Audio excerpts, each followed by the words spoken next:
Welcome class seventh. Class seventh में जो हमारा चल रहा है चैप्टर, वो बायो का चैप्टर चल रहा है। बायो के चैप्टर में क्लासिफिकेशन में अब हम तकरीबन आखिर में पहुंच गए हैं। वर्टिब्रेट्स का क्लासिफिकेशन पे पहुंच गए हैं। वर्टिब्रेट्स में हमने कल आपको बताया था कि वर्टिब्रेट्स में 5 सब ग्रुप हैं।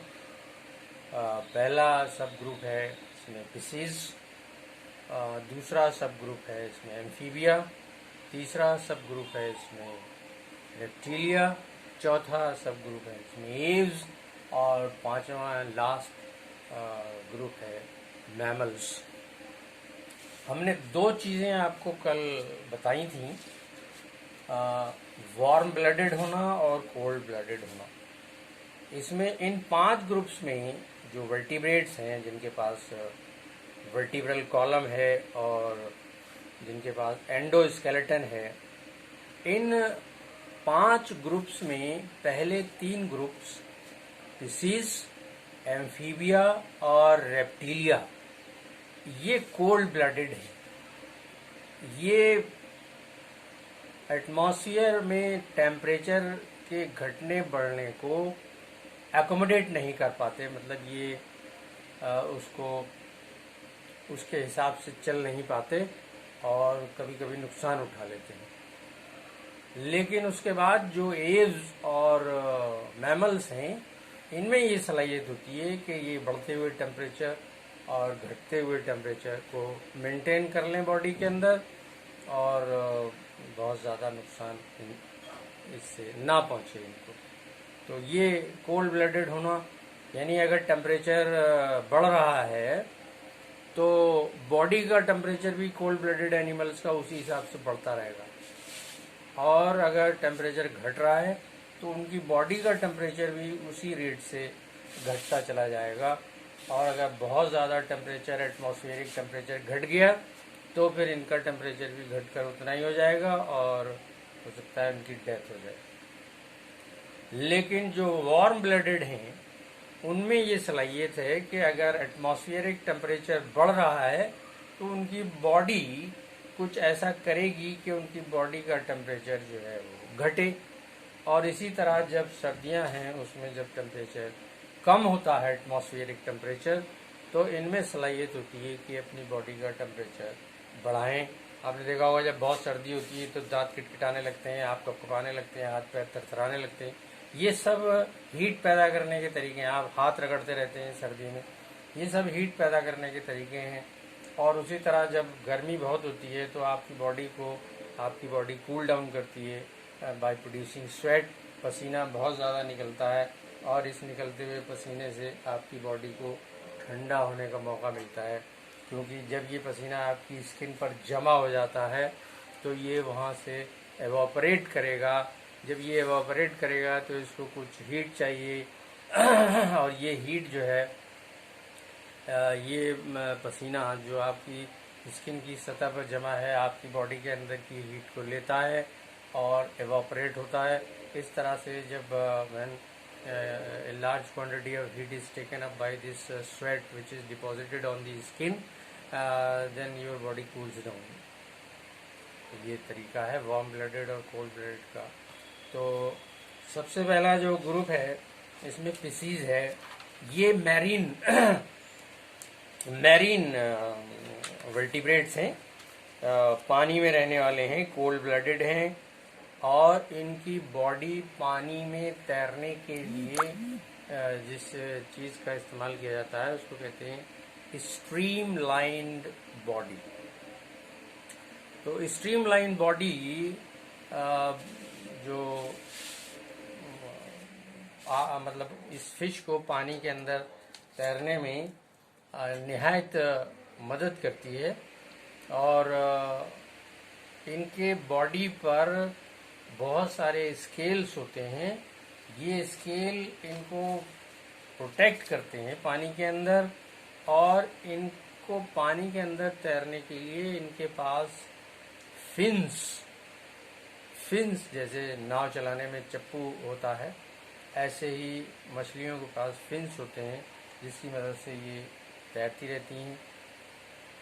और सांस लेने के लिए मछलियों के पास या फिश के पास गिल्स होते हैं। गिल्स जो है slit like structure on both the side of the mouth, और इसके अंदर जो स्ट्रक्चर रहता है तो बड़ा कॉम्प्लिकेटेड होता है, यानी वो इस तरह से होता है कि उसमें बहुत सारी पार्टीशंस होते हैं। उन पार्टीशंस में ब्लड कैपिलरीज होती हैं। पानी जो है वो जब भी इन ब्लड कैपिलरीज के पास से गुजरेगा तो उसमें डिजॉल्व्ड ऑक्सीजन ब्लड कैपिलरीज में चली जाएगी। तो गिल्स जो है वो फिश के रेस्पिरेटरी ऑर्गन्स हैं, यानी ये इसकी मदद से सांस लेती हैं। और तैरने के लिए इनके पास फिन्स हैं। स्ट्रीमलाइन बॉडी है, बॉडी जो है वो कवर की हुई होती है बहुत सारे स्केल्स के जरिए। और इस फाइलम में जो मछलियाँ आती हैं वो शार्क्स हैं और रे फिश हैं, लैबियो है। मछलियाँ बहुत सारी आपने देखी होंगी, लेकिन एक मछली इस ग्रुप में नहीं आती, वो है व्हेल फिश। व्हेल जो है वो एक फिश नहीं है, बल्कि वो आखिरी ग्रुप जो हमने बताया था मैमल, वो मैमल है। और मैमल्स की तरह वो उसके पास गिल्स भी नहीं होते, बल्कि वो सांस लेने के लिए उसके पास लंग्स हैं, और उसको हर बार सांस लेने के लिए समुंदर की सतह पे आना पड़ता है। एक लंबी सांस लेती है, फिर पानी के अंदर चली जाती है। तो हर बार उसको सांस लेने के लिए it has to come to the surface of the sea, क्योंकि वो लंग्स से सांस लेने वाली है और उसके पास गिल्स नहीं है, तो ये फिश नहीं है। दूसरे नंबर पर आते हैं एम्फीबिया। एम्फीबियंस में जो खूबी है वो ये है कि ये दोहरी ज़िंदगी गुजार सकते हैं। दोहरी ज़िंदगी मतलब ये पानी के अंदर भी रह सकते हैं, they are aquatic as well as terrestrial. Frog जो है आपने देखा होगा, फ्रॉग एक ऐसा एनिमल है जो आपके आसपास है, आसानी से आप उसको देख सकते हैं। वो पानी के अंदर भी मज़े से रहता है। जब पानी के अंदर रहता है तो अपनी स्किन के ज़रिए सांस लेता है। उसकी स्किन जो है नम रहती है, उसमें पानी की ऑक्सीजन एब्जॉर्ब होती है। और जब ज़मीन पर होता है पानी के बाहर तो उसके पास लंग्स हैं, तो उन लंग्स से सांस लेता है। बाकायदा नॉस्ट्रल है, नाक है, वहाँ से एयर घुसती है, लंग्स में पहुँचती है। तो इस तरह से वो दोहरी ज़िंदगी गुजारता है। और इसका जो नाम है वो भी, इस ग्रुप का जो नाम है उसका मतलब भी डबल सही है। जैसे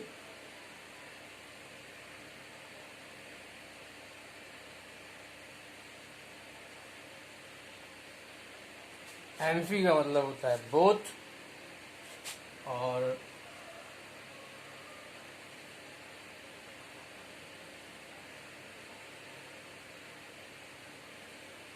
एम्फीबियन बायोस लगा हुआ है इसमें।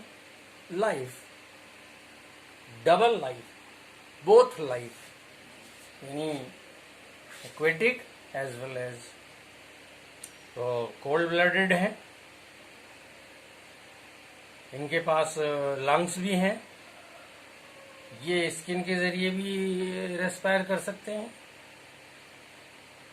इनका हार्ट जो होता है वो 3 चैम्बर्स का बना हुआ होता है। 3 चैम्बर्स का मतलब 2 ऑरिकल्स या एट्रिया और 1 वेंट्रिकल। जबकि आगे आप बढ़ेंगे तो पता चलेगा कि 4 चैम्बर्स हैं। जैसे हम लोग हैं, हमारे पास 4 चैम्बर्स हैं, 2 एट्रियम, 2 वेंट्रिकल, 2 ऊपर के चैम्बर्स, 2 नीचे के चैम्बर्स, 4 चैम्बर्ड। जबकि फ्रॉग के पास 3 चैम्बर्ड है, और इससे ऊपर फिश चले जाए तो 2 चैम्बर्ड है।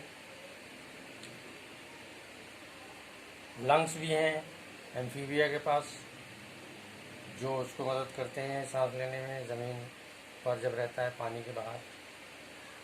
पानी में ही ये अंडे देते हैं और अपने अंडों को एक जेली की मदद से पानी में मौजूद किसी पौधे से चिपका देते हैं ताकि बह के कहीं चले ना जाएं। तो वो जेल की मदद से उस पौधे से चिपके रहते हैं और उनके अंदर उनका डेवलपमेंट होता रहता है। उसके बाद उसमें से जो एग में से जो बच्चा निकलता है, it is very much like a fish. उसको टेडपोल कहते हैं। उसके पास फिन्स भी होते हैं लाइक फिश और एक लंबी सी टेल होती है। उसके बाद जैसे डेवलपमेंट आगे बढ़ता है, इस टेल का और इन फिन्स का इस्तेमाल खाने की तरह होता चलता है और अल्टीमेटली ये दोनों चीज़ें गायब हो जाती हैं और फ्रॉग की जो शक्ल आप देखते हैं वैसा वो दिखाई देने लगता है। The tadpole has change into adult frog.